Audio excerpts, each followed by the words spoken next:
You don't need to keep telling the story of why you put it in vibrational escrow. You don't have to explain to the universe. Your mother, we sort of got that. Your mother, you found that if you pleaded a really needy case, sometimes she'd give up the goods.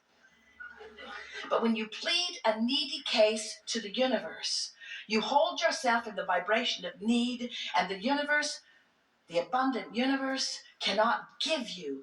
Your need cannot be fulfilled. Your needs cannot be fulfilled. Need and fulfillment are opposite vibrations on the vibrational scale.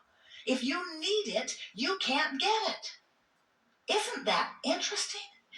Jerry and Esther have a lovely friend who's a waiter at a restaurant in Boston. They look forward to seeing him twice a year when they go back, and they eat there every day for the time that they are there. They become very good friends, and he gives them the most delightful experience. There is everything about him that they adore. And on the next to the last night, Esther gave him a very remarkable gratuity. And the next night, he said to them, I don't need that kind of gratuity from you. And Esther said, and if you did, we wouldn't give it to you. We never give out of need. We don't look around for lackful people. It defies the laws of the universe. When you are in your thriving, that's when you draw from us. The more someone thrives, the more we want to play. The more someone needs, the more invisible to us they are. When you are a vibrational match to thriving, you hook up with the other thrivers that law of attraction has amassed in your vibration. When you hook up with needers, you hold yourself apart from the thriving you've asked for, and law of attraction hooks you up with other needers. It's just law. It's just truth. It's just fact. It's just evidence of vibration. So you can play it any way you want. You can tell a needy story. You can tell a prosperous story. And if you're in need, we understand how the needy story comes easier. Those words are easier, and in many cases you've practiced them longer, and you have very funny stories to tell in your needy way.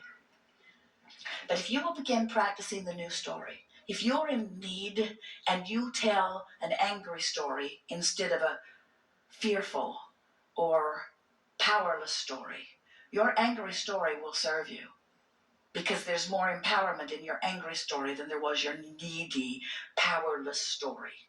But after a while, your angry story will not serve you. After a while, a less angry story will serve you better. And after a while, a story of frustration will serve you. Now, if you're really feeling powerless, don't try to tell a positive story. You'll choke on your own words and trip over your own tongue. It will backfire because those vibrational frequencies are too far apart, and you can't fake it. You can't fake a vibration to the universe. So, if you're telling a story of frustration, now try to tell a more hopeful story. And once your hopeful stories on the dominant subjects of your life become normal practice stories to you, when you start feeling hopeful, when you are in a place of hope, you are in the vibrational range of your vortex.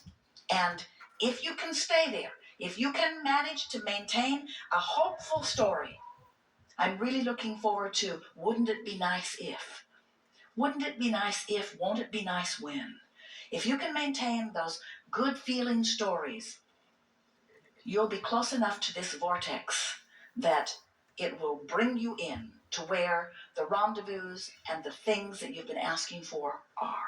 And then, as the manifestations begin to occur, you easily move from hopeful into knowing. Do you need to know something before it will be? No. You just need to be within range so that the universe can show you that it is.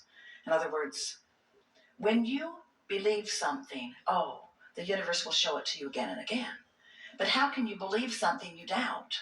You have to work your way into closer and closer and closer belief.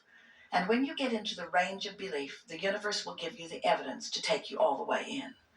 And once you begin hanging around in belief on those subjects, you will come to a place of knowing. You will know your power. You will know your value. You will know the well-being of this time-space reality. You will know the well-being of the eternal nature of that which you are. You will know the reason for your being. You will come to remember that you came forth not to fix things that are broken. You came forth to explore the environment, to make things that are better. Through the clarity of that which you are about. You are focusing mechanisms. You are creative genius. And you create through the stories you tell, through the thoughts you think, through the life you live, through the vibration that you offer. You have control of the vibration you offer because you have control of the thoughts you think. And you have control of the thoughts you think because you have the capacity to tell an improved story no matter what.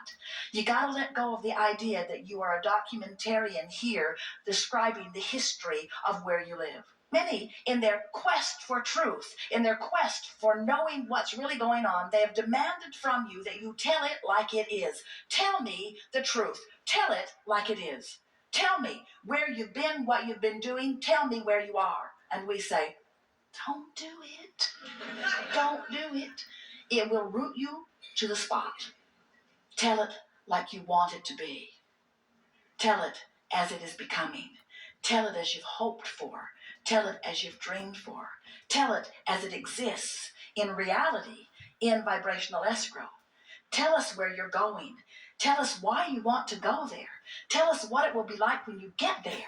Train yourself into the vibration that matches who you really are and what you really want.